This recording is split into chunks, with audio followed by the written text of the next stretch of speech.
J'aime beaucoup l'école Icare et c'est pour ça que je suis revenue, parce que j'ai fait partie d'un jury Regard de l'Icare l'année dernière.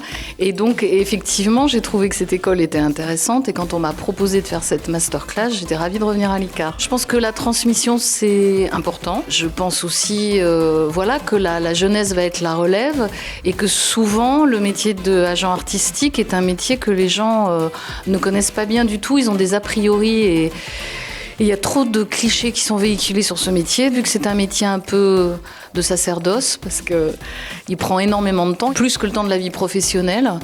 Il faut vraiment être passionné, sinon ça peut devenir rébarbatif très vite. Les principaux interlocuteurs d'un agent artistique sont les artistes, évidemment. Les producteurs, beaucoup, les distributeurs, les directeurs de théâtre. C'est ça qui est passionnant, c'est que les relations avec les acteurs ne sont pas les mêmes parce que le travail n'est pas le même à fournir qu'avec un réalisateur ou un scénariste.